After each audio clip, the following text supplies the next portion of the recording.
To be or not to be? To bulk or to cut? That is a question that every skinny fat guy asks himself.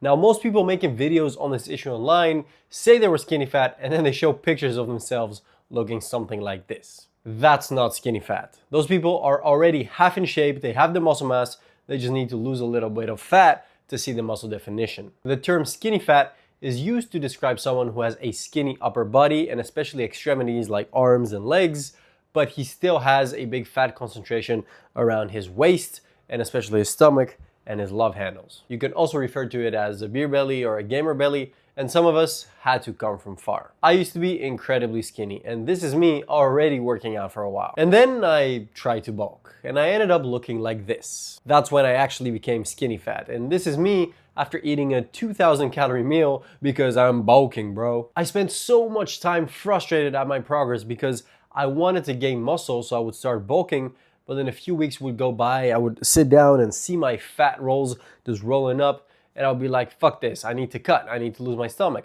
And then I would cut for a few weeks only to end up feeling skinny. And I was back to square one. So not only I've been able to fix it for myself, I've also helped a bunch of my clients fix the same issue. So what should you do? Bulk or cut? Let's get to it. When it comes to bulking, most people will tell you to eat in a 300 to 500 calorie surplus in order to build muscle and gain weight.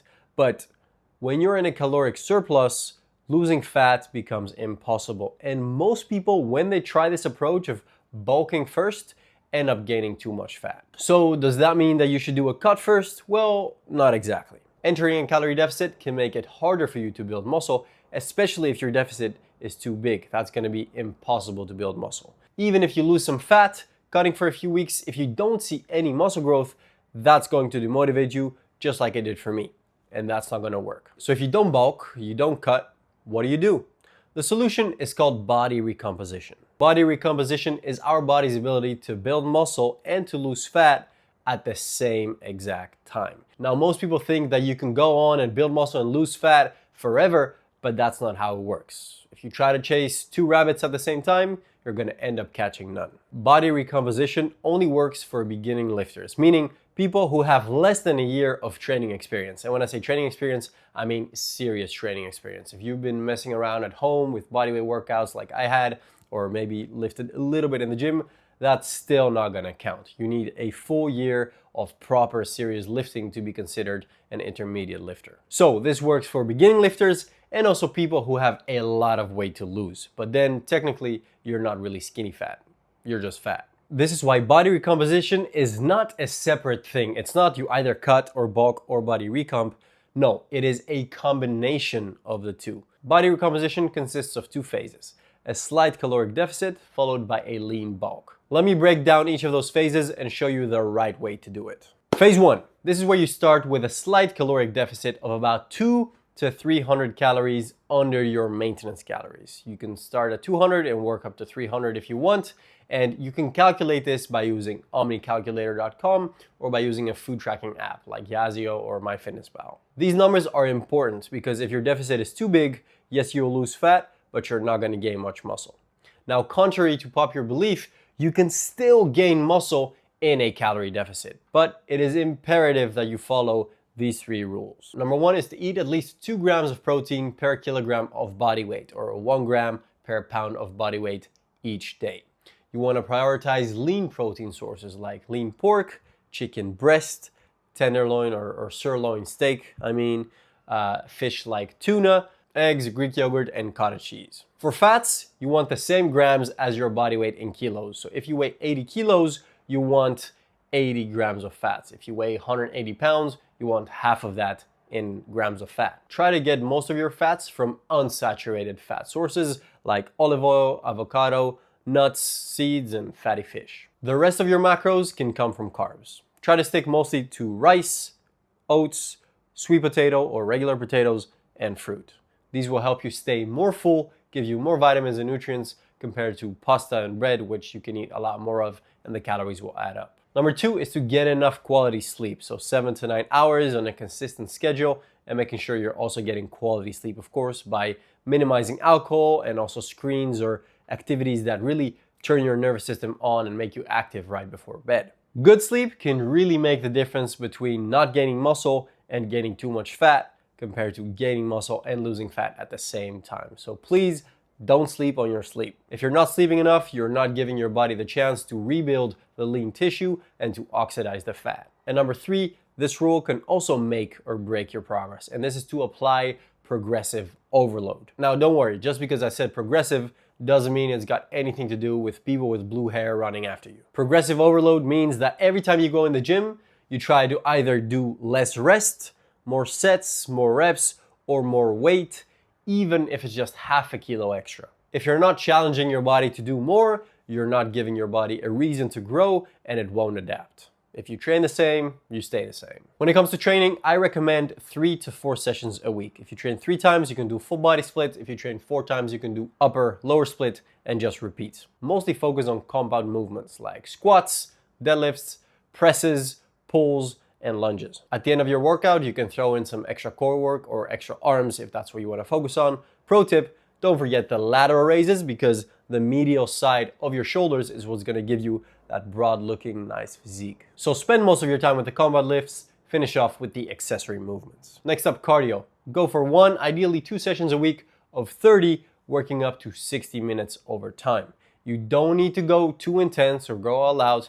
Just be at a nice, slow, steady pace like a light jog where you can still have a conversation, but you're not dying and you're not out of breath. You want your heart rate to be elevated, but you shouldn't feel like you're about to lose your lung. When it comes to activities, try to go for 7.5 to 10,000 steps per day. This combination of strength and cardio is going to maximize the benefits you can get from your body from actually building muscle and losing fat at the same time. Every week, you also want to take a tape measurement of your waist, your arms, your biceps in a flex position right here, and also your chest and your thighs if you want to make sure that the right measurements are going up and the waist measurement is going down. If you do this right, after just 12 weeks, you will have gained some muscle, but more importantly, most of your belly fat should be gone. Being leaner will actually make your muscles pop out more and be more defined, and you'll feel better and you'll have less energy because you will have lost the fat. Now you have a solid, lean, and athletic base that you can start building on. And now is the time to start putting on some real size without worrying about getting fat. Which brings us to phase 2,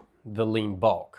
Most people use bulking as an excuse to eat whatever the hell they want. They'll be drinking 2 liters of milk every day and eating McDonald's every week. That's not a bulk. That's just like those people who have a fetish for feeding others and making them gain weight. You can gain muscle without gaining fat, or minimal fat to say the least, as long as you stay disciplined. Now we flip the numbers. You want to start with a 300 caloric surplus above maintenance. Not 500. I know a lot of people tell you to do that, but that's the quickest way to get off to a rocky start and gain fast very quickly. There's no rush. Maybe start with 200, 250, and slowly work your way up. You want to aim for 1 to 1.25% of body weight gain per month. There is a biological cap to how much muscle you can put on per month, and that's about 1 kilo, so 2.2 pounds each month. Yes, you can gain a little bit more at first, and that's gonna be water retention, especially if you eat more carbs or if you take some creatine, but add much more than that, and it's gonna go right here. Now, the 2 big mistakes that I made on my bulk, which wasn't a lean bulk, it was a bulk, but that ended up in me looking like this, were drinking alcohol on top of the 3,500 calories I was already eating and not really tracking it. And I would consume 500-600 calories extra in alcohol. If you've already reached your calorie goal and you add the alcohol on top, of course it's gonna go straight to your belly. This could still happen if you hit your calorie goal with alcohol, because alcohol is seen as poison to your body. As soon as you ingest alcohol, it becomes the #1 priority to detoxify and filter out of your body. So processes like fat loss or muscle building, which is the last thing your body wants to do, will stop and first wait out to filter the alcohol. If you end up having a glass here and there, make sure to still track it. The second huge mistake I made was to stop doing cardio and to generally limit my movement during the day, because I didn't want to move around too much because I'm bulking and I need to gain weight, and I struggled to hit my calories for the day. I struggled to eat. If you feel like you also struggle to hit your calorie goal in a bulk, here's one trick that ended up making it a lot easier for me, and that is to simply eat more fats. 1 gram of fat has 9 calories. So eating more fats from mostly unsaturated sources, again, like olive oil, avocados, nuts, seeds, and fatty fish, and eggs, for example, will help you eat a lot more calories without even realizing. When it comes to protein, you can also aim for some fattier choices like a T-bone steak because the cut matters, a chicken thigh instead of a chicken breast, and some fattier fish like mackerel or salmon. And the same goes for cheese. Feta cheese or yellow cheeses will have more fat than cottage cheese, for example. A good principle to follow is the 80-20 rule. You want to eat at least 80% whole, nutrient-dense foods, and you can have 20% of foods that are a bit less good for you. But obviously, the more whole foods you eat and the less junk you eat, the better your results will be, and the better you will also feel, because it's not just about how you look. Having muscles that look good in the mirror are useless if you actually feel like shit. When I did my lean bulk again, I was doing 10,000 steps a day, and also I was doing kickboxing twice a week for an hour, which was amazing cardio. And that was a massive help to help me gain muscle without putting on fat. I'm telling you, please don't be scared of doing cardio on a lean bulk. When it comes to protein, you still want to aim for the same amounts. And when it comes to carbs, you could add a little bit more bread or more pasta because those will be easier to eat, a lot more volume of, and that'll give you more calories. The training is going to look the same. Focus on compound lifts and apply progressive overload. You could do a push-pull split, although this is more bodybuilding style training. And if you train 6 times a week, you still need to get your cardio in, which is why I'm a bigger fan of just doing 4 times a week training, upper, lower, full body, and then your 2 cardio sessions extra. When it comes to supplements, creatine, 3 to 5 grams a day, depending on your size, and that's gonna help you improve your performance in the gym, give you more energy to get an extra rep here and there, which will increase the training volume, which is gonna help you build muscle. Next to creatine, you can also use protein powder, whether it's whey, vegan, or beef. We prefer whey or beef because they have complete amino acid profiles. They're gonna be a bit more effective for muscle building, and they can be an amazingly easy and fast and simple way to help you reach your protein goals for the day. Don't forget to still take your measurements every week. Again, you can measure your waist, bicep and flex position, chest, thighs, or any other one that's relevant for you. The waist measurement you can take around your belly because if you're very skinny, the midsection can still expand a bit if your core muscles grow. So make sure that the measurement around your belly doesn't really grow on a week-to-week basis, or has maybe a minimal growth of, let's say, a centimeter over the whole month. If you notice your waist going up too fast, it probably means it's time to tone down on your calories or increase your cardio or daily activity. You can also combine the weekly measurements with a daily weigh-in so that you can take the average of the 7 days and know your true weight, because it does tend to fluctuate a lot during the week. And then you can combine that with a waist measurement to have a more accurate picture of how your body is changing over the next few weeks. What I do for myself and with my clients is a daily weigh-in, a weekly measurement, and bi-weekly pictures. Weighing yourself daily is not only gonna be a better way of tracking your progress more accurately, it's gonna help you drive more progress, because by starting your day, by seeing your weight, it's gonna be at the forefront of your mind the whole day, and it's gonna help you make the right decisions. If you see your weight is going up steady, you're gonna be more motivated to stay on track. If you see your weight is not really going up on a daily basis, then that means it's time to maybe up the calories or train a little harder. If you go too long without weighing yourself or keeping track, a few weeks can go by and you won't have made any progress. So make sure you don't waste time there. Always keep your finger on the pulse. If you want all of my free strategies to help you build muscle and lose fat fast, you can go to the description and sign up using the link I left there. Over the next 31 days, I'm gonna teach you everything you need to know. It's only a 2-minute read per day and it's completely for free. Come back here in 12 weeks and give me the good news.